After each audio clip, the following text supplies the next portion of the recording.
اور اس کے جو کئی اسباب ہیں، کئی محرکات ہیں، جو اس کا سب سے بڑا جو سبب ہے وہ جو جرائم کو جس کو کس نے روکنا ہے، وہ پولیس نے روکنا ہے۔ پولیس کا ادارہ جو ہے وہ کمزور ہو چکا، وہ کمزور کیوں ہو چکا کہ پولیس کے اندر جو ہے وہ ایک تو احتساب کا سسٹم نہیں ہے اور مقامی پولیس نہیں ہے۔ جب تک اس شہر کے اندر ایک با اختیار اور خود مختار ایسا بلدیاتی نظام نہ آئے جس کے ماتحت پولیس کا ادارہ ہو، پولیس جو ہے جب تک یونین کونسل کے ناظم کو، علاقے کا S H O union council کے ناظم کو جواب دہ نہیں ہوگا۔ آپ کے ساتھ ابھی آپ نے بتایا مسلم پرویز صاحب بیٹھے ہوئے، یہ آپ کو زیادہ بہتر بتائیں گے۔ 2001 کا جو پولیس ایکٹ تھا، اس ایکٹ کے تحت یہ لازم تھا کہ جو ایس ایچ او کی جو اے سی آر ہے وہ یو سی ناظم لکھے گا، لیکن جو پاکستان کی جو سیاسی اشرافیہ ہے، جو بیوروکریسی ہے، اس نے اس پولیس ایکٹ کو جو ہے اس پہ عمل درآمد نہیں ہونے دیا۔ اگر 2001 کے پولیس ایکٹ کے اوپر عمل درآمد ہو جاتا تو آج جو یہ صورتحال ہے وہ صورتحال نہیں ہوتی۔ اگر اس وقت کا جو 2001 کا local government S L P 2001 تھا اس پر مکمل طور پہ اس کی روح کے مطابق عمل درآمد ہو جاتا اور آج تک وہ جاری رہتا تو آج یہ شہر کی جو مسائل ہیں وہ مسائل نہیں ہوتے۔ جب تک آپ اختیارات کو طاقتور لوگوں سے لے کے، با اختیار لوگوں سے لے کے ایک عام انسان کو طاقتور نہیں بنائیں گے، چند افراد کو با اختیار بنانے کے بجائے اس اختیارات کو گلی محلوں میں منتقل نہیں کریں گے، اس شہر کے مسائل کو حل نہیں کر سکتے، اس ملک کے مسائل کو حل نہیں کر سکتے۔ باقی جو کراچی کے مسائل کا حل ہے وہی پاکستان کے مسائل کا حل ہے۔ جب تک اس ملک کے اندر خودکار اور با اختیار بلدیاتی نظام نہیں آئے گا یہ پاکستان کبھی طاقتور نہیں ہو سکتا۔ اگر اس ملک کو طاقتور بنانا ہے تو ہمیں وفاق کو کمزور کرنا پڑے گا، اس ملک کو طاقتور بنانا ہے تو ہمیں صوبوں کو کمزور کرنا پڑے گا اور ضلعوں کو با اختیار کرنا پڑے گا، چاہے وہ آپ کے یہ جو اسٹریٹ کرائم کے مسائل ہوں یا پھر وفاق کی سطح پہ، قومی سطح پہ جو معاشی مسائل ہوں، وہ تمام مسائل جو ہیں وہ اس وقت پاکستان میں اس مسئلے سے جڑے ہوئے ہیں جو طاقت کو چند افراد نے اپنے کنٹرول میں لے لیا ہے۔ اگر آج ملک کے اندر ایک طاقتور بلدیاتی نظام آ جاتا ہے تو صرف ہمارے گلی محلے کے مسائل حل نہیں ہوں گے، ہمارا اسٹریٹ جو کرائم کا مسئلہ ہے یا سیوریج کا مسئلہ ہے یا سڑک کا مسئلہ ہے یا جو جھاڑو نہیں جل رہی اس کا مسئلہ۔ فیصل میں ایک چھوٹا سا جواب آپ سے چاہوں گی، اس کے بعد ہم مسلم پرویز صاحب کی طرف بھی چلیں گے۔ مجھے ایک بات بتائیے، آپ نے کہا کہ پولیس ایکٹ کے حوالے سے بات کی، آپ کافی گہری نظر رکھتے ہیں چیزوں میں، آپ کو لگتا ہے کہ آگے چل کے بھی یہاں پہ خاص طور پہ سندھ میں یہ نظام قائم ہو سکتا ہے؟ نہیں، بالکل نہیں ہو سکتا، کیونکہ پاکستان کی جو سیاسی اشرافیہ ہے وہ بھی اور پاکستان کی جتنے جو طاقتور اشرافیہ ہے وہ اس ملک کے اندر عام آدمی کو اختیار نہیں دینا چاہتی۔ اگر اختیار چند افراد سے نکل کے عوام کے پاس چلا جائے گا تو جو پولیٹیکل مینجمنٹ ہوتی ہے، جو چند افراد کو طاقتور بنا کے ہم پولیٹیکل مینجمنٹ کرتے ہیں وہ مینجمنٹ نہیں کر سکتے۔ آج یہ دیکھ لیجئے بلدیاتی اختیارات کو دینے کے لیے ملک کی جتنی بڑی سیاسی جماعتیں سب اس کی راہ میں رکاوٹ نظر آئیں گی، چاہے وہ پیپلز پارٹی ہو، چاہے وہ مسلم لیگ ہو۔ تحریک انصاف کا آپ منشور اٹھا لیں، اس میں یہ بات شامل ہے کہ ہم جو ہے بلدیاتی اداروں کو طاقتور بنائیں گے، طاقتور میل لے کر آئیں گے، لیکن تحریک انصاف نے اقتدار سنبھالنے کے بعد سب سے پہلا کام جو کیا تھا وہ پنجاب سے بلدیاتی اداروں کو ختم کر دیا۔ اپنے دور میں کبھی بلدیاتی الیکشن نہیں، کوئی بھی پاکستان کی سیاسی جماعت جو ہے وہ اختیارات نہیں دینا چاہتی۔ یہ سیاسی جماعتوں کو بھی سوٹ کرتا ہے، پاکستان کی اسٹیبلشمنٹ کو بھی سوٹ کرتا ہے، پاکستان کی اشرافیت کو بھی سوٹ کرتا ہے کہ پاکستان میں اختیارات جو ہیں وہ چند افراد تک محدود رہیں تاکہ اس کو پولیٹیکل مینجمنٹ کرنا جو آسان ہو جائے۔ جس وقت ہم پولیٹیکل مینجمنٹ دیکھتے ہیں وہ اسی لیے آسان ہے، اختیارات چند افراد ان کو کنٹرول کرنا، ان کو مینج کرنا، ان کو کٹ پتلی بنانا آسان ہے، لیکن جب یہ اختیار عام آدمی کے پاس آ جائے گا تو وہ پھر یہ سب کچھ مینج کرنا بہت مشکل ہو جائے گا۔ آپ پاکستان کو ایک با اختیار بلدیاتی نظام جب تک نہیں آ سکتا، جب تک ان صوبوں کو کمزور نہ کیا جائے، صوبوں سے بلدیاتی اختیارات لے لیں اور اس کو آئین کا حصہ بنا دیں اور آئین کے اندر لکھ دیں یہ اختیار بلدیاتی اداروں کو حاصل ہوگا۔ آئین میں لکھ دیں کہ جس طرح قومی اسمبلی اور صوبائی اسمبلی کے الیکشن کرانا آئین کی خلاف ورزی ہے، اس طرح یہ بلدیاتی الیکشن نہ کرانا بھی آئین کی خلاف ورزی ہے۔ جب تک اس ملک میں بلدیاتی الیکشن نہیں ہوں گے، قومی اور صوبائی اسمبلی کا الیکشن نہیں ہوگا، جب تک نہیں ہو سکتا۔ لیکن یہ اس موجودہ سیاسی اشرافیہ کی موجودگی میں کبھی بھی اس ملک کے اندر ایک با اختیار بلدیاتی نظام نہیں ہے۔ جی فیصل میرے ساتھ ہی رہیے گا۔ مسلم پرویز صاحب آپ کی طرف آتے ہیں، پولیس ایکٹ کی بات کی، ہم چیزوں کو جس طرح سے لے کے چل رہے ہیں اور ہم چاہ رہے تھے کہ چیز واقعی مسئلے کا حل، تو کیا یہ جو جرائم کی روک تھام ہے یہ اسی صورت ہو سکتی ہے جس طرح سے فیصل نے بات کہی کہ جناب لوکل انتظامیہ کے انڈر جب تک چیزوں کو نہیں لے کے آئیں گے، جب تک مسئلے حل نہیں ہوں گے، چاہے وہ پولیس ڈپارٹمنٹ ہی کیوں نہ ہو؟ کیا کہیں گے آپ؟ بسم اللہ الرحمن الرحیم۔ فیصل نے بہت خوبصورتی سے ساری باتوں کو جو ہے پیش کیا ہے، اور وہ بالکل میرا خیال یہ ہے کہ ٹھیک کہا انہوں نے جو کچھ بھی کہا ہے. آپ نے تو اصل میں اس کو جرائم کو اور اس کو محدود کر لیا خاصا، ورنہ تو یہ کہ آدم کی پیدائش سے پہلے سے جو جرم شروع ہوا اور پھر آدم کی پہلی اولاد کے درمیان وہ جرم جو ہے جاری ہوا، وہ آج تک باقی ہے. اور اس کی آج زندہ مثال یہ ہے کہ ایئرپورٹ پر آپس میں دو بڑی گاڑیوں کے درمیان مسلح فائرنگ ہوئی اور ایئرپورٹ تک گھس گئے، شہر سے چلتی ہوئی فائرنگ اسی بنیاد پر تھی وہ. اور آج ہی جو ہے وہ ایک 5 لاکھ روپے بینک سے لے کر نکلا تو اس کو گولی مار دی. لیکن آپ نے اس کو محدود کیا ایک مخصوص چیز پر، تو میں اسی طرف آ جاتا ہوں. ورنہ تو یہ ایک بڑا طویل ہے کہ معاشرتی جرائم ہیں، معاشی جرائم ہیں، اخلاقی جرائم ہیں، شرعی جرائم ہے وغیرہ وغیرہ بتحاشا. یعنی ایون جھوٹ بولنا جو ہے بہت بڑا جرم ہے اور اس کی وجہ سے بہت سارے ہوتے ہیں. چلیے ہم اس پر محدود کر لیتے ہیں. دیکھیے یہ فیصل اس زمانے میں ہمارے ساتھ تھے، چلا رہے تھے اس کو. 2001 کا جو پولیس ایکٹ آیا تھا، پولیس نے اس کو ماننے سے انکار کر دیا تھا. میں خود اس وقت جب اپائنٹمنٹس ہو رہے تھے تو میں اس وقت کے ڈی آئی جی کے ساتھ موجود تھا، اور اسی طریقے سے جو فیصل نے بتایا ہے کہ جو ایس ایچ او تھا وہ یو سی ناظم کے تھا اور جو آئی جی صاحب تھے وہ سٹی ناظم کے تھے. وہ سسٹم ہی ختم کر دیا گیا. وہ اس وقت حالانکہ گورنمنٹ تھی، اب بلدیہ ہے، اب تو بہت دور چلا گیا وہ. تو اس وقت انہوں نے کہا تھا کہ ہم اس پر جو ہے کام نہیں کرنے دیں گے آپ کو. اور 2002 کا ایکٹ جو ہے وہ دوبارہ آیا تھا. 2001 کے ایکٹ تو وہ ختم ہو گیا تھا. پھر پولیس ایکٹ 2002 جو ہے وہ اس کو جو ہے وہ اس سے سسٹم سے لوکل گورنمنٹ سے نکال دیا گیا تھا. اور وہ نہ صرف اس سے نکال دیا گیا تھا، چونکہ اس میں جو ہے وہ کمشنریٹ سسٹم بھی ختم کر دیا گیا تھا، تو وہ پھر کسی کو جواب دہ نہیں تھے، بلکہ اس وقت سے جو ہے وہ انڈیپینڈنٹ ہو گئے ہیں. تو ایک تو یہ بات ہو گئی ہے. لیکن دوسری بات جو ہے وہ یہ ہے کہ بالکل فیصل نے صحیح کہا ہے کہ جب تک آپ بلدیاتی نظام کو، یعنی آرٹیکل 148 کے تحت جس میں صرف 1 یا 2 لائنیں لکھی ہوئی ہیں، مکمل طور پر با اختیار نہیں بنائیں گے، اور تمام ادارے جو سارے کے سارے جو ہے وہ انسان کی فلاح و بہبود کے ہیں، مثلا پانی کا نظام ہے، بجلی کا نظام ہے، گیس کا نظام ہے، صفائی ستھرائی کا نظام ہے، ٹرانسپورٹیشن ہے، پولیس ہے، دیگر ادارے جتنے بھی ہیں سول کے اور سیوک سینس کے اور کام کرنے کے ادارے، جب تک آپ لوکل گورنمنٹ بنا کر ان کے ماتحت نہیں کریں گے، آپ یقین کریں کہ کبھی بھی یہاں پر جو ہے وہ بہتری نہیں آ سکتی. فیصل کی بات سے 100% اس لفظ کے ساتھ میں اتفاق کرتا ہوں کہ بہتری کے لیے ضروری ہے کہ لوکل گورنمنٹ کے اداروں کو خود مختار کیا جائے، اور وہ جو ہے وہ 3rd tier گورنمنٹ ہونی چاہیے، نہ کہ بلدیہ. There is a big difference. ابھی جو امینڈمنٹ کی بات ہو رہی ہے، اور یہاں پہ ایم کیو ایم خاص طور پہ اس کے لیے کوششیں کر رہی ہے کہ ضلع کو جو خاص طور پہ جو فنڈز ہیں وہ ڈائریکٹ وہاں سے مل جائیں، وفاق سے مل جائیں، جس کا سلسلہ ختم کر دیا گیا تھا. یہ تمام چیزیں آپ کو لگتا ہے کہ جو ایم کیو ایم ایفرٹ کر رہی ہے اس کے بعد کچھ بہتری آ سکتی ہے؟ دیکھیے آپ یا اور دیگر لوگ بھی صرف یہی بات کرتے ہیں کہ ایم کیو ایم کر رہی ہے. شروع دن سے ہم نے اس پر ایفرٹ کی ہے. ٹھیک ہے ایم کیو ایم بھی کر رہی ہے، لیکن ایم کیو ایم مخصوص اوقات میں کرتی ہے، ایک خاص وقت پر آ کر کرتی ہے، اور اس کے بعد جو ہے وہ خاموش ہو کر بیٹھ جاتے ہیں. ہم نے مسلسل اس پر جہد کی ہے 2001 سے لے کر جب سے ہم اس سسٹم میں آئے تھے اس وقت سے ہم کر رہے ہیں. اور اگر اس سے ہم پہلے چلے جائیں تو عبدالستار افغانی کو فارغی اسی بنیاد پر کیا گیا تھا کہ انہوں نے یہ ڈیمانڈ کی تھی کہ جو ہمارا ٹیکس ہے جو روڈ کا ہم لیتے ہیں وہ یہاں کی ڈیولپمنٹ میں ہمیں ملنا چاہیے، اور ہم سے مراد کراچی کو. تو ایک تو یہ ہے کہ صوبے جو ہے نا وہ تقسیم ہونے چاہیے، اس میں چھوٹے صوبے ہونے چاہیے.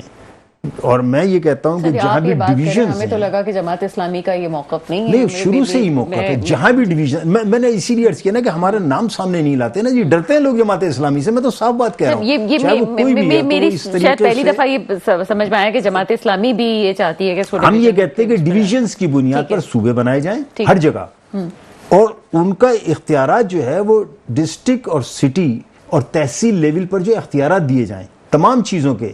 نیچے دیکھیے، نیچے کرپشن کم سے کم ہوگی، اس لیے کہ عوام کا ہاتھ. آپ کے بھی کسی ایک پروگرام میں کہہ چکا ہوں کہ براہ راست جو ہے ان کے جو منتخب نمائندوں کے ان کے گریبان پر ہوتا ہے، اس کی کرپشن ان کو سامنے نظر آ رہی ہوتی ہے.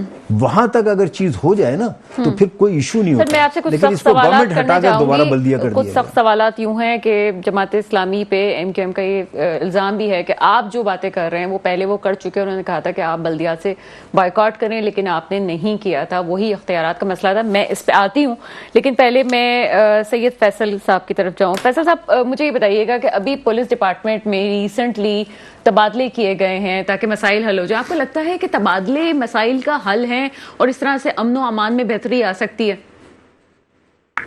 دیکھیے ایک بات پہ سمجھنے کی ضرورت ہے کہ جو افسر لگایا جا رہا ہے یا ہٹایا جا رہا ہے وہ افسر اچھا ہوگا, اس کی کمپیٹنسی اچھی ہوگی. دیکھیں مسئلہ یہاں انسانوں کا نہیں ہے, یا انسانوں کا مسئلہ جو ہے وہ پرائمری نہیں ہے, یہاں بنیادی مسئلہ نظام کا ہے. جب تک وہ نظام درست نہیں کریں گے, جب تک وہ جو گڑھے کے اندر جو کنویں کے اندر جو کتا مرا ہوا اس کتے کو نہیں نکالیں گے آپ اس کے اندر جتنا بھی جو ہے وہ پانی ڈالتے رہے پانی نے گندا ہی ہونا ہے. نظام کو, اس ملک کے نظام کو تبدیل کرنے کی ضرورت ہے. اس نظام کو تبدیل کیے بغیر آپ اس ملک کے کسی مسئلے کو حل نہیں کر سکتے. آج کی دنیا کا جو پاکستان کی گورنمنٹ کا جو ماڈل ہے جس میں پاکستان کی حکومت چلتی ہے, آپ نے دنیا کے کسی کامیاب ملک سے یہ ماڈل دکھا دیں گے اس ماڈل کے اوپر دنیا نے کوئی کامیاب ملک چل رہا ہو؟ نہیں چل رہا. یہ دنیا کا کوئی ایسا کامیاب ملک دکھا دیں جہاں پہ جو ہے وہ بلدیاتی نظام, طاقتور بلدیاتی نظام نہ ہو, آپ دکھا دیں. نہیں ایسا کوئی کامیاب ملک جہاں پہ. فیصل, آپ چونکہ بہت سے سیاسی معاملات کو خاص طور پہ کراچی کے ساتھ کو جانتے ہیں, میں پوچھنا چاہوں گی کہ میری پروگرام میں ایم کیو ایم کی اعلیٰ قیادت آئی اور انہوں نے یہ بات کہی جب 26ویں آئینی ترمیم کے حوالے سے بات ہو رہی تھی, اس وقت پاس نہیں ہوئی تھی, منظور نہیں ہوئی تھی. اس وقت انہوں نے کہا کہ جو کراچی کے مسائل ہیں, ضلع کی سطح پہ ضلع کو اختیار دینا یا اور بہت ساری چیزیں, کوٹا سسٹم ہو گیا, تمام چیزیں ہو گئی, اب ہمارے ہاتھ میں گوٹ ہے اور ہم اس صورت میں مانیں گے 26ویں آئینی ترمیم پہ ووٹ دینے کے لیے جب ہمارے کراچی کے مسائل کو حل کیا جائے گا. اس کے بعد معاملہ رفع دفع ہو جاتا ہے, آئینی ترمیم بھی پاس ہو جاتی ہے. آپ کو لگتا ہے کہ آگے پائپ لائن میں ایسا کوئی منصوبہ ہے, چیزیں ہیں کہ ایم کیو ایم جو بات کر رہی ہے کراچی والوں کے لیے وہ بہتر طریقے سے صحیح ہو سکے اور وہ فیڈرل تک اپنا پیغام لے کے جا سکیں؟ یہ مجھے پتا ہے کہ بلیک میلنگ کی سیاست ہے, لیکن ہوتا تو ہے, حقیقت تو ہے, لیکن آپ کو لگتا ہے کہ ایسا ہونے جا رہا ہے؟ وہ آپ کا سوال ایسا ہے کہ وہ آپ کے موضوع سے بہت الگ نکل جائے گا, لیکن چلے آپ نے پوچھ ہی دیا ہے تو میں بالکل اتنی سی بات کہتا ہوں. جو ایم کیو ایم کا ووٹ ہے, جو 22 ووٹ ہیں ایم کیو ایم کے, وہ ایم کیو ایم کے ہاتھ میں نہیں ہے. اور وہ ایم کیو ایم کے ہاتھ میں اس لیے نہیں ہے کہ وہ ایم کیو ایم نے وہ سیٹیں جیتی نہیں ہیں, ان کو دی گئی ہیں. اور یہ تو خود ان کی جو وائس جو کیا کہتے ہیں جو لیک ہوئی ہے اس میں انہوں نے خود کہا ہے کہ میں بٹھا کے بات سمجھا دی گئی ہے کہ آپ کا تو سارا ہی مینڈیٹ جو ہے وہ جاتی ہے, کسی اور نے نہیں کہا ان کی اپنی.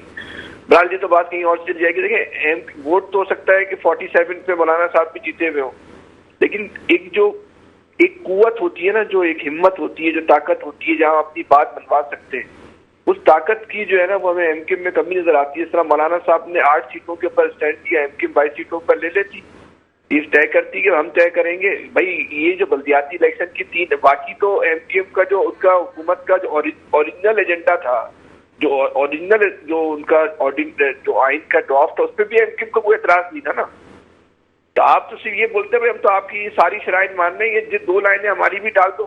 اگر ایم کیو ایم نے ذکر اور تذکرہ بھی کیا ہو تو بتا دیں. میں اس مدعے پہ کیوں آئی ہوں فیصل, کیونکہ آپ یہ کہہ رہے تھے کہ مسائل کا حل بلدیات کے پاس اختیارات ہیں, اور یہ بات ایم کیو ایم نے مانی. میرے پروگرام پہ جب آئے تھے فاروق ستار صاحب آئے تھے, انہوں نے یہ کہا کہ چیزیں حل ہوں گی, اور آپ یہ کہہ رہے ہیں کہ اگر مسئلے کا حل یہی ہے کہ پولیس ڈپارٹمنٹ کے بھی جو ہے وہ ان کے بھی انڈر بلدیات کے کر دیا جائے اور بلدیات کو پورا اختیار دے دیا جائے, تو کراچی کے مسئلے حل ہو جائیں گے, چاہے وہ لا اینڈ آرڈر کی سچویشن ہو کچھ بھی ہو. اس لیے میں آپ سے پوچھنا چاہ رہی ہوں کہ کیا یہ ایم کیو ایم جو ہے یہ سنجیدہ ہے اس معاملے میں, اور آپ کو لگتا ہے کہ معاملہ کچھ حل ہو, اس لیے میں اس رخ کو اس طرف لے کے گئی ہوں. ایم کیو ایم بہت سنجیدہ ہو نا. ایم کیو ایم کے پاس جو مینڈیٹ ہے وہ ایم کیو ایم کا مینڈیٹ نہیں ہے. جب ان کا مینڈیٹ نہیں ہے تو اس مینڈیٹ پہ ان کو فیصلے کرانے کا بھی اختیار نہیں ہے. اس مینڈیٹ کی بنیاد پہ کوئی بات منوانے کا بھی اختیار نہیں ہے. اس مینڈیٹ کی بنیاد پہ وہ ان کے پاس وہ طاقت نہیں ہے کہ وہ اپنی بات جو ہے کہلوا سکیں. جس طرح کا ان کو مینڈیٹ ملا ہے وہ تو اب جس طرح بلوچستان کی سیٹیں مینیج ہوتی ہیں, اب کراچی کی سیٹیں بھی میرے خیال میں مستقبل میں اسی طرح جو ہے وہ مینیج ہوا کریں گی. 18 میں بھی مینیج ہو گئی, کوئی مزاحمت نہیں ہوئی. 24 میں بھی مینیج ہو گئی, کوئی مزاحمت نہیں ہوئی. ہو سکتا ہے کراچی کی سیٹیں بھی جو مستقبل میں اسی طرح جو ہے مینیج ہو. لیکن چلے یہ تو ایک الگ ڈیبیٹ ہے. لیکن اس ایم کیو ایم کی موجودہ جو اس وقت صورتحال ہے, ان کی آپس کے جو مسائل ہیں, ان سے آپ یہ توقع کر رہے ہیں کہ مینڈیٹ کی بنیاد پر یہ مسائل حل کروا لیں گے یا بلدیاتی جو اس کی شکیں اس کو شامل کروا لیں گے, ممکن نہیں ہے, نہیں کروا سکتے. تو اس موجودہ جو پاکستان کا جو اس وقت پارلیمانی جو جماعتیں موجود ہیں, چاہے 45 پر ہے یا 47 پر ہے, اس بحث سے بھی نکل کر یہ کسی طور پہ بھی ممکن نہیں ہے کہ اس کے اندر جو ہے بلدیاتی جو ترامیم ہے جو ناگزیر ہے پاکستان کے لیے، پولیس تو ایک بہت ثانوی معاملہ ہے. یہ جی ایس ٹی ٹیکس بھی جو ہے نا وہ لوکل گورنمنٹ کے پاس ہونا چاہیے. پوری دنیا میں جی ایس ٹی لوکل ٹیکس ہے، یہاں وفاق نے جو ہے وہ قبضہ کیا ہوا ہے. یہاں پورٹ کا ٹیکس جو ہے وہ کے ایم سی کے پاس ہونا چاہیے، اس پہ وفاق نے جو ہے قبضہ کیا ہوا ہے. سمندر کراچی میں ٹیکس بھی کراچی کے پاس ہونا چاہیے. اگر یہ سارے ٹیکسز جو ہیں جو لوکل گورنمنٹ کے ٹیکسز ہیں اگر یہ بلدیاتی اداروں کے پاس آ جائیں تو آپ یقین کر لیں کہ پاکستان کو آئی ایم ایف سے قرضہ لینے کی ضرورت نہیں. یہ بلدیاتی ادارے اس ملک کا جو ہے وہ قرضہ اتار دیں گے. اس وقت جو ہم کہتے ہیں نا کہ 20 لاکھ دکانیں جو ایف بی آر میں رجسٹرڈ نہیں ہے، اس لیے رجسٹرڈ نہیں ہے کہ ایف بی آر کی اتنی رسائی نہیں ہے، ایف بی آر کا ادارہ کار اتنا بڑا نہیں ہے. اگر اس علاقے کے کونسلر کے پاس اس بات کا اختیار ہو کہ وہ اپنے علاقوں کی دکانوں کو رجسٹرڈ کرے گا، ان کی ٹیکس کی وصولیابی کرے گا، تو اس ملک کے اندر 100% دکانیں رجسٹرڈ ہو جائیں گی. یہ ایک بنیادی نقطہ ہے. یہ نقطہ اس ملک کے طاقتور لوگوں کو سیاسی اشرافیہ کی سمجھ میں نہیں آتا. اگر یہ جی ایس ٹی کا وصولیابی کا اختیار جو ہے وہ یونین کونسل کے پاس، کونسلر کے پاس ہو تو آپ کو 100% جی ایس ٹی. آپ جس محلے میں رہتی ہیں آپ کو پتا ہوگا کہ آپ کے محلے میں جو ہوٹل ہے وہ کتنا روز کا کماتا ہے، اس کی روز کی سیل کتنی ہے. سر ابھی 2 دن پہلے میں نے اپنے پروگرام میں یہی سوال پوچھا تھا، اور یہ ایک اوتھینٹک بات ہے کہ علاقوں میں ایسے پوائنٹس موجود ہیں کہ جہاں پہ چوری کی بائکیں، ڈکیت اور تمام سامان جمع کیا جاتا ہے، اور یہ سب کو پتا ہے لیکن اس کے باوجود کوئی ایکشن نہیں لے رہا، آنکھیں بند کر کے بیٹھے ہوئے. آپ کو پتا ہوگا کہ آپ کے محلے میں کس جگہ پہ جو ہے وہ چوری ہوتی ہے. اگر آپ کے محلے کا ہی کوئی نوجوان لڑکا علاقے کا ایس ایچ او بنے گا یا ایس ایچ او جو ہے نوجوان کونسلر کے انڈر میں ہوگا تو اس علاقے کے اندر جو ہے وہ چوریاں بند ہو جائیں گی، اس علاقے کے اندر انکروچمنٹ ختم ہو جائے گی. اور جب آپ کی گلی محلے میں اس بات کا اختیار ہوگا کہ جو جھاڑو دینے کا جو اختیار آپ کی گلی کے کسی لڑکے کے پاس ہوگا، اگر وہ جھاڑو نہیں دے گا تو آپ گھر سے نکل کے اس کا گریبان پکڑ لیں گی. آپ پوچھیں گی سیوریج کا پانی کیوں جمع ہے، آپ کے گھر میں پانی کیوں نہیں آ رہا، اس علاقے میں سڑک کیوں نہیں بنی، یہ جو پرائمری اسکول ہے یا میرے محلے میں سرکاری اسکول ہے یا ٹیچر کیوں نہیں آتے، یا بچوں کے پاس کاپیاں کیوں نہیں ہیں. یہ آپ گریبان جو ہے اس کا پکڑ لیں گی. جب آپ کے پاس اختیار ہوگا، جب آپ کے پاس چیز کا اختیار ہی نہیں ہے، یہی نہیں پتا کہ اسکول کو کنٹرول کرنے والا کون ہے، کہاں رہتا ہے، کون سے اس کا تعلق ہے. آپ کو پتا ہے کہ آپ کے اسکول کا جو ڈسٹرکٹ آفیسر ہے، جو ایجوکیشن آفیسر ہے کون ہے، سیوریج کا جو انجینئر ہے وہ کون ہے، جھاڑو دینے کا اختیار جو ہے کس کے پاس ہے. یہ سب اختیارات آپ محلے کے اندر دے دیں، اس ملک کے سارے مسائل جو ہے حل ہو جائیں گے. لیکن کون دے اختیار؟ دیکھیے جب یہ اختیار دیں گے تو اس سے جو وزیر اعظم ہاؤس ہے وہ کمزور ہوگا. جب یہ آپ اختیار دیں گے اس سے جو ہے وہ سی ایم ہاؤس جو ہے وہ کمزور ہوگا. تو یہ وزیر اعظم ہاؤس اور سی ایم ہاؤس یہ کمزور نہیں ہونا چاہتے. جب تک ان کو کمزور نہیں کیا جائے گا، جب تک اس ملک کے مسائل کو آپ حل نہیں کر سکتے. ایک مثال ہے، مری کے اندر برف سے کوئی سینکڑوں افراد یا 60-70 افراد پچھلے سال ان کا انتقال ہو گیا تھا، آپ کو یاد ہوگا. جی جی، برف جم گئی تھی، وہ نکل نہیں سکے تھے. اس کا الزام کس پہ لگایا گیا تھا؟ اس کا الزام لگایا گیا وزیر اعلیٰ پنجاب کے اوپر کہ وزیر اعلیٰ پنجاب جو ہے اس کی نااہلی کی وجہ سے وہاں آدمی جو ہے برف جمنے سے جو مر گئے. بھائی اس لیے کیوں اختیار تھا وزیر اعلیٰ کے پاس؟ اگر اس محلے کے کونسلر کے پاس اس بات کا اختیار ہوتا تو وہ 60 آدمی بچ جاتے. سمپل سی ایک لاجک ہے. طاقتور نہیں بنائیں گے اور قومی اسمبلی، صوبائی اسمبلی، وزیر اعلیٰ، وفاق کو، صوبوں کو کمزور نہیں کریں گے، اس ملک کو آپ کبھی بھی ترقی کی راہ پہ نہیں ڈال سکتے. یہ ایک سیدھا سا کلیہ ہے جو کسی کے سمجھ میں آ جائے تو عمل کر لے. تو سمجھ میں اس لیے نہیں آ سکتا کہ جن لوگوں کو یہ کرنا ہے ان کے مفادات اسی بات پر ہیں کہ اس ملک کے اندر جو ہے وہ طاقت جو ہے چند افراد کے ہاتھ میں رہے. تو ٹھیک ہے ہمارے نصیب میں.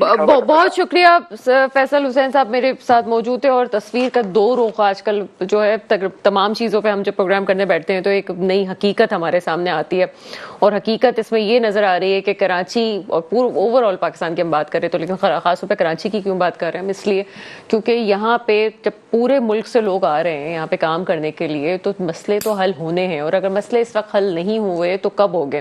اور اس وقت جس طرح سے میرے دونوں مہمان گرامی بات کر رہے ہیں اس کا واحد جو مسئلے کا حل نظر آیا ہے وہ یہ ہے اختیارات اور اختیار کی تقسیم.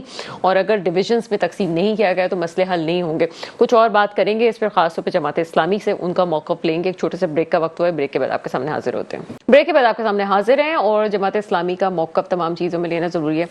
سر جب مسئلے کا ہمیں یہ کنکلوژن نظر آ رہی ہے جس طرح سے فیصل صاحب نے کہا، آپ نے بھی کہا، کہا کہ جب تک لوکل سطح پہ اختیارات صحیح طریقے سے نہیں ہوں گے، جب تک مسئلے حل نہیں ہوں گے، لیکن ایم کیو ایم یہ کہتی ہے کہ اب تو آپ بلدیات میں ہیں، جماعت اسلامی بلدیات میں ہے، چیزوں کو کیوں نہیں روک رہی، آگے کیوں نہیں لے کے آ رہی، مسئلے حل کیوں نہیں ہو رہے ہیں، چاہے وہ کوئی بھی پرابلم ہو.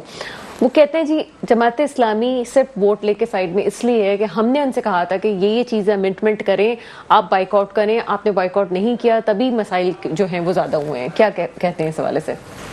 دیکھیے، میں نے ابھی آپ کو بتایا کہ اختیارات جو ہے نا وہ آج سے نہیں، جماعت اسلامی شروع سے کہہ رہی ہے. ہم صوبوں کی تقسیم کی بھی بات کرتے ہیں اور ہم لوکل گورنمنٹ کی بات کرتے ہیں، اور مسلسل ہم نے یہ کہا ہے کہ آئین کے آرٹیکل میں ترمیم ہونی چاہیے. اور یہ موقع تھا کہ جب آئین میں، ہم تو نہ اسمبلی میں نہ سینٹ میں، قومی اسمبلی میں جہاں پر آئین میں ترمیم ہونی تھی، یہ تو موجود ہے نا. انہوں نے کیوں نہیں کروا لیا؟ انہوں نے کیوں نہیں وہاں پر بائیک آؤٹ کر دیا؟ انہوں نے کیوں نہیں احتجاج کیا اس پر؟ انہوں نے کیوں اس کو ووٹ دے دیا؟ سمپلی یہ کہہ کہ ہم یہ بات کر رہے ہیں. یہ تو عرصے دراز سے بیوقوف بنا رہے ہیں. اور ابھی جو بات ہوئی ہے کہ یہ تو اصل میں خود اپنے پاس کوئی اختیار نہیں رکھتے نا. دیکھیے، کوٹا سسٹم جو ہے 3 مرتبہ ایکسٹینڈ ہوا. کس نے ایکسٹینشن دیے؟ انہی لوگوں نے دیے نا. جو بلدیاتی نظام نہیں بلکہ لوکل گورنمنٹ تھی، 3rd ٹیئر گورنمنٹ تھی، اس کو ختم کس نے کیا؟ انہوں نے کیا نا، کرایا. مشرف صاحب کے دور میں ہوا نا 2 مرتبہ. اس کے بعد تو یہ ہو گیا نا، وسیم صاحب آ گئے. جب یہ میئر بنے اور یہ ہمارے پاس آئے تو میں نے وسیم صاحب سے کہا کہ جب ہم وہاں پر موجود تھے تو یہ اس وقت جو ہے وزیر بلدیات تھے، پہلے محمد حسین تھے، اس کے بعد وسیم صاحب آ گئے تھے. میں نے دونوں سے بیک وقت کہا کہ دیکھیں یہ چیزیں جو ہیں یہ ہمیں ڈیوالو ہونی ہے، ابھی تک ڈیوالو نہیں ہوئی. واٹر بورڈ ڈیوالو نہیں ہوا، ہمیں بلڈنگ کنٹرول اتھارٹی ہمیں ڈیوالو نہیں ہوئی، جو KBCA بننی تھی اس کو ڈیوالو ہونا تھا. انہوں نے نہیں ہونے دیا. میں نے اس وقت کہا تو انہوں نے تسلیم کیا تھا اس وقت مجھ سے ذاتی طور پر، میرے دفتر میں، جماعت کے دفتر میں، کہ ہم سے غلطی ہوئی، اس وقت ہم کر دیتے. انہوں نے تو خود ڈیوالو نہیں ہونے دیا چیزوں کو. انہوں نے روکا ہے، اوپر اس کو رکھا ہے. کوٹا سسٹم انہوں نے خود برقرار رکھا ہے، چیزوں کو اوپر یہ لے کر گئے. اور اس کی وجہ جو ہے ابھی آپ کے سامنے میرے ساتھی نے بیان کر دی کہ یہ خود اپنے کنٹرول میں نہیں ہے، کسی سے کنٹرولڈ ہوتے ہیں. اور حقیقت یہی ہے کہ نہ ان کا مینڈیٹ ہے نہ کچھ ہے. یہ میں آپ کے پروگرام میں بھی کہہ چکا ہوں پہلے بھی کہ یہ اس وقت جو ہے اقتدار میں آئے کہ جب ہم کو جو ہے سائٹ پر زبردستی کیا گیا، اور اس کے بعد سے یہ اسی وقت آتے رہے ہیں. تو یہ زبان سے میں ایک کراچی والی ہوں. ابھی آپ میں پروگرام کے حوالے سے میں بات نہیں کر رہی. مجھے ایک بتائیں کہ کراچی والا یا تو آپ کی طرف دیکھ رہا ہے، آپ کو بلدیات میں اچھا خاصا ووٹ ملا ہے، یا آپ ایم کیو ایم کی طرف بھی دیکھتا ہے، جرائم کی شرح بھی بڑھتی جا رہی ہے. آپ جو حل فیصل بتا کے گئے ہیں کہ جناب اس پہ حل ہو جائے، فیصل نے خود کہا کہ ایسا ہوتا ہوا نظر نہیں آ رہا. جماعت اسلامی اس پہ کیا کر سکتی ہے، کس طرح سے ایکشن لے سکتی ہے کہ جناب جہاں آپ بہت ساری تحریکیں چلاتے ہیں، حق دو عوام کو، یا پاکستان کے حوالے سے بات کرتے ہیں، کیا آپ کو نہیں لگتا کہ اب کراچی میں بھی جرائم کے خلاف بات کرنے کا اور تحریک چلانے کا وقت آ گیا؟ میرا خیال ہم نے تو مسلسل تحریک چلائی ہے. ایون میں نے نامعلوم کتنی جگہوں پر جا کر جو ہے وہ یہ بات کی ہے، پبلکلی سڑکوں پر احتجاج کیا ہم نے اس بات پر. قتل و غارت آج اس سال کا 109واں قتل ہوا ہے. آج کی تاریخ میں آپ کو بتا رہا ہوں 109واں قتل ہوئے آج. تو یہ کیا ہے؟ یہ ہم جو بات کر رہے ہیں، ایون یہاں بیٹھ کر اگر میں بات کر رہا ہوں تو یہ احتجاج کی ایک شکل ہے نا. تو ہم نے کب احتجاج نہیں کیا؟ پریس کانفرنسز میں ہم نے مستقل جو ہے حافظ نعیم الرحمن صاحب بھی بات کرتے رہے ہیں مستقل. ہم نے وہ بھی کیا، ہم نے سڑکوں پر بھی احتجاج کیا، ہم نے ریلیز بھی نکالی ہیں اس کے لیے. تو یہ کہنا نہیں، لیکن بات وہی ہے کہ جنہوں نے کرنا ہے وہ اپنے پاس ان اختیارات کو رکھتے ہیں. میں نے ابھی یہ بات چلی تھی یہاں پر کہ 2001 کا آرڈیننس منسوخ کر کے 2002 کا آرڈیننس انہوں نے جاری کیا، اور وہ کسی کے بھی اس سے اختیار سے نکل گئے. اب وہ وزیر اعلیٰ کو جواب دیں. آج آپ جو ہے ڈسٹرکٹ گورنمنٹ کا نظام نافذ کریں، 3rd ٹیئر گورنمنٹ بنائیں، اور تمام تر جتنے بھی سویک ادارے ہیں وہ سارے کے سارے جو ہے ڈسٹرکٹ گورنمنٹ کے حوالے کریں آپ.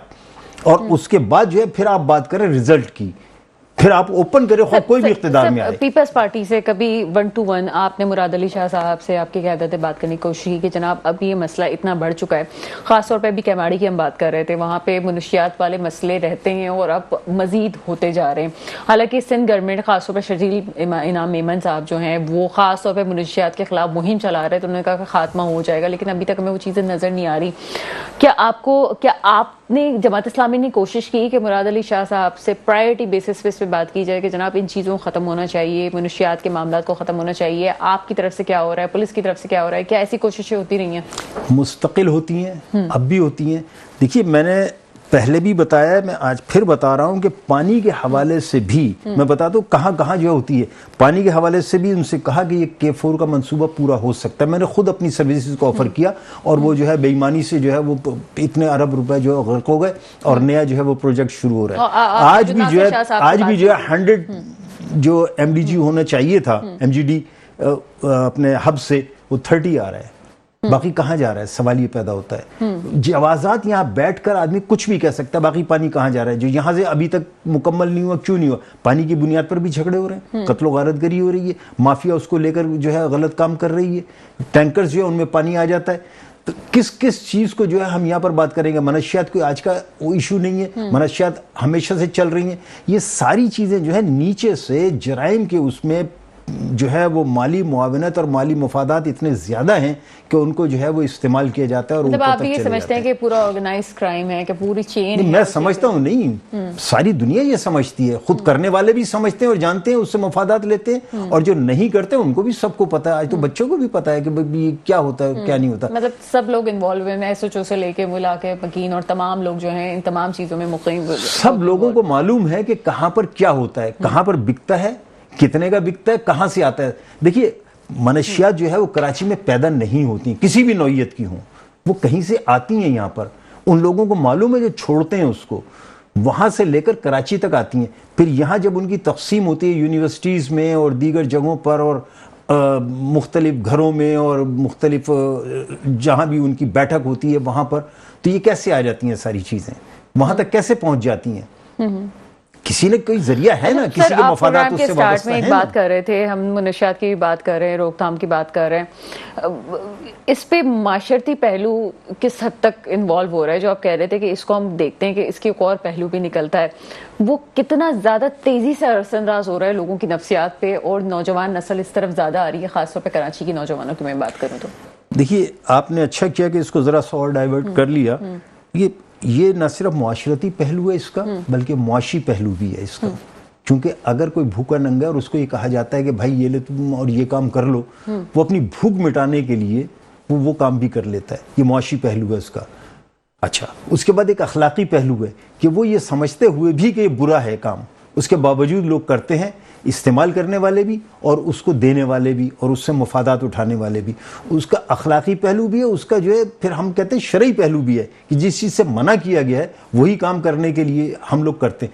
تو یہ ساری چیزیں مل کر اگر ان کے لیے پوری ایجوکیشن دی جائے, اس کے بدلے ہو کیا رہا ہے کہ جو ہماری یونیورسٹیز ہیں, ہمارے کالج ہیں, ہمارے اسکول ہیں, ان میں بھی اور معاشرے میں بھی جہاں پر یہ چیزیں نہیں ہیں, اور کچھ چھوڑ دیجئے, میں کسی بڑے اس کی بات نہیں کرتا کہ بھئی یہ شراب ہے یا ہیروئن ہے یا آئس ہے, کہاں کہاں ہے, وہ سب لوگوں کو معلوم ہے, میڈیا پر بھی ساری چیزیں آتی رہتی ہیں, پریس میں بھی آتی رہتی ہیں. میں سمپلی یہ بات کر رہا ہوں کہ ہم عموماً کہتے ہیں یہ گٹکا ہے, یہ ماوا ہے, یہ فلانے ملک سے آیا ہے, یہ ہمارے یہاں پیدا نہیں ہوتا, یہ کہاں سے ہے, یہ ساری چیزیں ہم جانتے ہیں نا. آئے دن چھاپے بھی پڑھتے ہیں اور نکل آتے ہیں, اور پھر وہیں پر دوبارہ جو ہے اسی جگہ سے وہ گٹکا اور ماوا جو ہے وہ دوبارہ شروع ہو جاتا ہے. وہ جالب صاحب کی بات ہے نا کہ لے کے رشوت پھنس گیا ہے, دے کے رشوت چھوٹ گیا.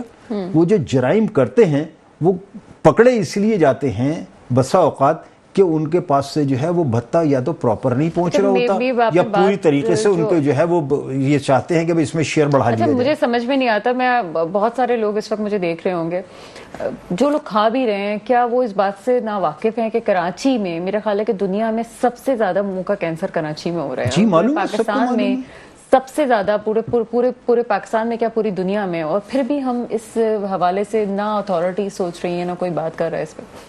دیکھیے اتھارٹیز کون ہے, پھر وہی بات آ جائے گی, کون ہے اتھارٹیز؟ دیکھیے یا تو آپ کہیں گے منتخب نمائندے ہیں, یا مقتدرہ ہے, یا قانون نافذ کرنے والے جتنے بھی ادارے وہی ہیں نا اتھارٹیز. اور کون ہے اتھارٹی؟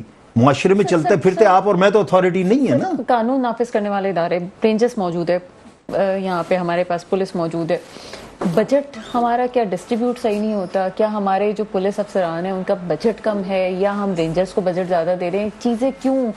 میں جو کنکلوژن میں یہی سمجھی ہوں کہ جب تک ہم ان اداروں کو, ہمیں بھی شاید یہ پالیسیز پہ ریویو کرنا چاہیے کہ کیا ان لوگوں کو اس طرح سے کام کرنے کی اجازت نہیں ہے کہ یہ کام نہیں کر پا رہے ہیں, ان کی تنخواہیں کم ہیں, کیا وجوہات ہیں اخلاقی طور پہ مسائل؟ میں اس کے ساتھ ساتھ ایک اور پہلو بھی جو میں ہمیشہ کہتا ہوں وہ بھی بتا دیتا ہوں. دیکھیے, اگر پولیس کو آپ لوکل گورنمنٹ, میں بلدیہ کی بات نہیں کرتا, local government, third tier government بنا کر, میں نے پہلے بھی یہ مشورے دیے, بے شمار مرتبہ اپنے ٹاک شوز میں کہہ چکا ہوں کہ اس کا جو تھانہ ہے نا اس کو ہر یو سی کی سطح پر بنا دیں اور اس تھانے کی جو نفری ہے نا وہ اسی یو سی سے اپائنٹ کریں. اس کا ایس ایچ اے جو ہے البتہ وہ اس ٹاؤن سے ہو سکتا ہے, اس تحصیل سے ہو سکتا ہے, اور اس کے بعد جو پھر اس کی ڈسٹرکٹ کے یا وہ لوگ ہیں وہ سٹی سے ہو سکتے ہیں. یہ بہت ضروری ہے. جب تک آپ یہ نہیں کریں گے نا, یہ اس کو آپ کسی بھی طریقے سے کنٹرول نہیں کر سکتے. ایک تو یہ میری تجویز ہے. اسی طریقے سے پانی کے حوالے سے اگر میں نے کبھی تجویز دی یہ کہ جہاں سے چلتا ہے نا وہاں پر ایک بڑا میٹر نافذ کریں آپ, اور اس کے بعد اس کو ٹاؤن کی سطح تک لائیں, اس میٹر سے ٹاؤن کو میٹر کے ذریعے دیں, اور پھر ٹاؤن جو ہے ان میٹر کے ذریعے سے یو سیز کو دے. آپ دیکھیے کتنا بہترین کلیکشن ہوگا اور پانی کی کوئی کمی نہیں ہوگی نہیں. سوال پیدا ہوگا کہ ایک جگہ سے چلا ہے, اتنے ایم جی ڈی چلا ہے, جب وہاں پر پہنچا تو کتنے ایم جی ڈی پہنچا, اور اس سے آگے ڈسٹریبیوٹر کس کے پاس کتنا. آپ اتنا کلیکشن اپنے پیسے آپ لیتے چلے جائیں, کہیں کمی نہیں آئے گی پانی کی. یہ جو چوریاں ہیں پانی کی کس لیے ہیں؟ یہ دانستہ ان تمام سسٹمز کو اور نظام کو خراب کیا گیا.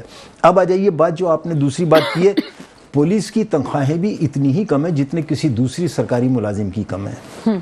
پولیس کے پاس وسائل نہیں ہے, ایون ان کو جو ان کی موبائلز ہوتی ہیں اس کے لیے پیٹرول مہیا نہیں ہو سکتا. بجٹ کی آپ نے بات کی ہے, وہ جاتے ہیں کسی پیٹرول پمپ سے جو ہے وہ لیتے ہیں, اور پیٹرول پمپ کو پھر کھلی اجازت ہوتی ہے کہ وہ جو چاہے کرے, جتنا مرضی ہے, کم ناپے کم تولے یہ کرے. یہ جرائم کی ایک ایسی آپس میں گتھی ہے کہ جس کو سلجھانا جو اتنا آسان کام نہیں ہے, سوائے اس کے کہ جو بھی لوگ اس کو ہینڈل کر رہے ہو نا, پھر وہی بات ہے کہ نچلی سطح پر جو ہے جب تک آپ اختیارات دے کر کام نہیں کریں گے اور ہر ایک کو جواب دہ نہیں کریں گے, اور منتخب نمائندے جو ہے اپنی مرضی سے وہ نہیں لائیں گے کہ جن کے ذریعے سے جو ہے آپ کہیں کہ نہیں اب اس کو ووٹ دینا اور یہ کام کرنا اور یہ بولنا اور یہ بولنا اور یہ بولنا ہے, اس وقت تک میں کم سے کم آپ کی باتوں سے یہ بات سمجھی ہوں کہ جب آپ لوگ احتجاج کر رہے تھے مری روڈ پہ, تو ایک بات حکومت کی طرف سے آئی کہ جماعت اسلامی ہو یا کوئی بھی ہو, یہ مسئلے کا حل نہیں بتاتی اور یہ لوگ صرف احتجاج کرتے ہیں. ابھی آپ کی باتوں سے مجھے میں آپ کو مسلسل حل بتا رہا ہوں ہر چیز کا. مجھے بتا دیجئے کس چیز کا حل آپ کو چاہیے, انشاءاللہ یہاں بیٹھ کر پوری انتظامیہ کو, آپ کو, تمام چینلز کو, ہر اس کو جو میرے سے بات کرنا چاہتا ہے, کوئی بھی اینکر, میں انشاءاللہ اس کو حل دے کر جاؤں گا. مطلب وہ جو ہم سن رہے تھے, جیسے مراد علی شاہ صاحب نے پہلے بارشیں ہوئی تھی تو اس وقت بات کہی تھی کہ کراچی کا مسئلہ حل نہیں ہو سکتا جب یہ بات پانی بھرنے کی بات ہوئی تھی, لیکن آپ بتا رہے ہیں کہ چیزیں حل بھی ہمارے پاس موجود ہے, چیزیں بھی, اور آپ لوگ کام کرنے کے لیے بھی تیار ہیں ٹیم کے طور سے, اگر کوئی کرنا چاہے اور اگر کوئی سنسیئر ہو تو. بالکل ایسا ہی ہے. میں آپ کو میں نے آپ کو بتا دیا, پانی کا ایک حل بتا دیا میں نے آپ کو. پانی بہت ہے ہمارے پاس. میں نے ابھی آپ کو ہب کی بھی مثال دے دی اور یہاں کی بھی مثال دے دی. میں نے آپ کو پولیس کا بھی بتا دیا کہ کیا اس کا حل ہے. میں نے آپ کو دیگر چیزوں کا بھی جو ممکن تھی اس وقت بات کرنے کی, میں نے آپ کو حل بتا دیا. آپ کو اسپیسیفک چیز میرے سامنے کر دیں کہ اس کا حل کیا ہے, میں آپ کو ابھی حل دے کر اٹھوں گا یہاں سے. ٹھیک ہے. چیزیں سر بہت شکریہ, آپ ہمارے پروگرام میں آئے, اور میرے خیال ہے کہ کافی انفارمیٹیو چیزیں رہیں اور چیزیں حل ہونے کی ضرورت بہت ہے. اور مجھے حیرت اس بات پہ ہوئی کہ جو میرے دونوں مہمان تھے وہ جس بات پہ فوکس کر رہے تھے وہ یہ تھا کہ اگر کراچی کا مسئلہ حل کرنا ہے, خاص طور پہ چوری ڈکیتیوں کا مسئلہ اور پانی کے مسائل پہ ہی بات ہوئی.